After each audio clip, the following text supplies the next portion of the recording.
साध संगत जी, प्रेम से कहना धन निरंकार जी।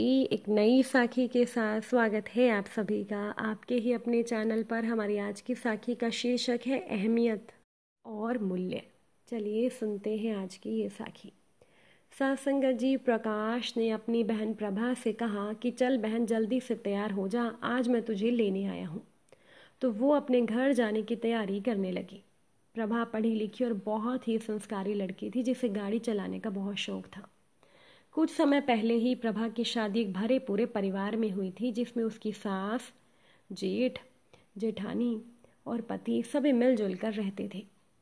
प्रभा के ससुर, पति और जेठ दोनों नौकरी करते थे और सास आराम से घर पर दिन भर टीवी देखती थी, जबकि जेठानी और वह घर पर रहकर घर का काम करती थी। फिर भी प्रभा की सास उससे ज़्यादा उसकी जेठानी को ही पसंद करती थी, जिसका कारण ये था कि उन लोगों ने अपने घर में गायें पाल रखी थी, जिसके चारा पानी से लेकर उपले बनाने तक का सारा काम उसकी जेठानी करती थी। जब जेठानी कहीं जाती थी तो प्रभा और प्रभा का पति नीलेश गाय की सेवा कर दिया करते थे।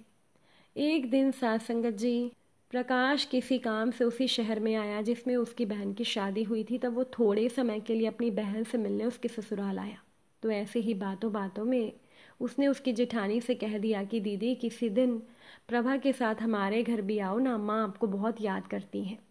ये सुनकर प्रभा की सास गुस्से में बोली, देख बेटा, यदि तेरी माँ का प्रभा और प्रभा की जेठानी तारा से मिलने का मन करता है तो तू वैसा कर, प्रभा को आज ही अपने साथ ले जा, हमें इसकी कोई ज़रूरत नहीं है।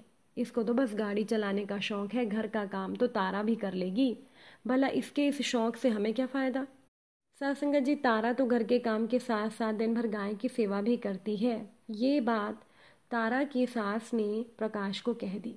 गाय का चारा पानी और दूध का काम तो मेरे दोनों बेटे भी कर देंगे, परंतु गोबर के उपले कौन बनाएगा, इसीलिए मेरी बड़ी बहू तारा तेरे घर नहीं जाएगी।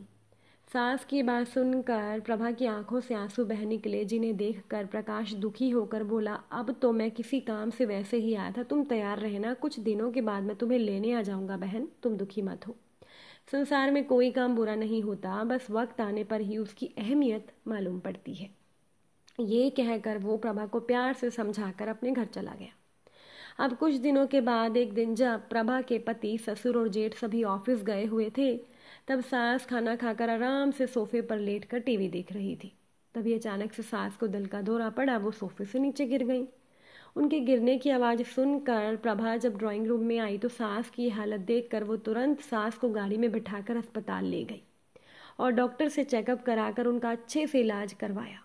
थोड़ी देर के बाद जब सास की तबीयत में सुधार आया तो डॉक्टर मुस्कुराकर बोले, अच्छा हुआ आपकी बहू आपको सही समय पर अस्पताल ले आई, अगर थोड़ी सी भी देर हो जाती ना तो आपकी जान जा सकती थी। डॉक्टर की बात सुनकर हर समय बड़ी बहू तारा का गुणगान करने वाली सास आज गर्व से प्रभा की तरफ देखने लगी। जब प्रभा के ससुर, जेठ और पति को सास की तबीयत खराब होने के बारे में पता चला तो वो भी घबराते हुए अस्पताल पहुंचे। अस्पताल पहुंचने के बाद जब उन्होंने सास की तबीयत में सुधार देखा तो सास मुस्कुराते हुए बोली कि अब सबको मेरी चिंता करने की ज़रूरत नहीं, अब मैं ठीक हूँ। कितनी गुणी और समझदार बहू मुझे मिली है, मुझे मेरी हालत देखकर ये तुरंत अस्पताल लेकर आ गई। अब वो बात सुनकर सभी प्यार से प्रभा की ओर देखने लगे। एक दो दिन के बाद जब उनकी तबीयत बिल्कुल ठीक हो गई, उनको अस्पताल से छुट्टी मिल गई। घर आने के बाद सास की दवाई, खान पान और अस्पताल में चेकअप का ध्यान प्रभा ही रखती थी, जिसकी वजह से उसके ससुर, जेठ और पति बेफिक्र होकर ऑफिस चले जाते थे। अब एक दिन प्रकाश जब अपनी बहन की सास को देखने आया तो उसे उनकी कही हुई वो बात याद आ गई कि तू आज ही इसे अपने साथ ले जा, इसका शौक हमारे किस काम का है।